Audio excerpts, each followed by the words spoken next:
এখনকার পরিস্থিতি একটু বলবেন আসলে মানে পুশব্যাক করা হবে এমন একটা ঘোষণা দেশটার মুখ্যমন্ত্রী দিয়েছিলেন আসামের, এবং এরপর আসলে বিজিবির অবস্থান শক্তভাবে আমরা দেখেছি।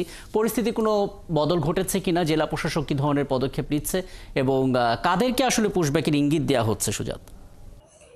দেখুন রাকিব, আসামের মুখ্যমন্ত্রী হেমন্ত বিশ্ব শর্মা একটি ঘোষণা দিয়েছেন যে তার রাজ্যে যারা অবৈধ নাগরিক আছেন এবং রোহিঙ্গারা আছেন তারা কিন্তু কোনো আইনি তোয়াক্কা না করে সেই সব অবৈধ নাগরিক এবং রোহিঙ্গাদেরকে সরাসরি বাংলাদেশে পুশব্যাক করবেন। এবং আসামের মুখ্যমন্ত্রীর এই ঘোষণার পরপরই কিন্তু সিলেট জেলা প্রশাসন ইতিমধ্যে সমগ্র সিলেট জেলায় যে কয়েকটা সীমান্তবর্তী উপজেলা আছে প্রত্যেকটি সীমান্তে কিন্তু নিরাপত্তা জোরদার করেছে। পাশাপাশি আপনাকে আমি জানিয়ে রাখি যে আমরা বিজিবির সাথে কথা বলেছিলাম, বিজিবি আমাদেরকে জানিয়েছে যে তারা ইতিমধ্যে সিলেটের যে ৩০২ কিলোমিটার সীমান্ত এলাকা আছে সেই ৩০২ কিলোমিটার সীমান্ত এলাকায় তারা নিরাপত্তা জোরদার করেছেন। তবে আসামের এই মুখ্যমন্ত্রীর এই ঘোষণার পর এখন পর্যন্ত কিন্তু আমরা সিলেটের কোথাও কিন্তু কোনো ধরনের পুশব্যাক বা পুশিনের খবর পাইনি। তবে আমরা বিজিবি কথা বলেছিলাম, আমরা বিজিবির সাথে বিজিবি আমাদেরকে জানিয়েছেন যে যে কোনো ধরনের অপতৎপরতা এবং যে কোনো ধরনের ভারতীয় নাগরিক যাতে বাংলাদেশ সীমান্তে প্রবেশ করতে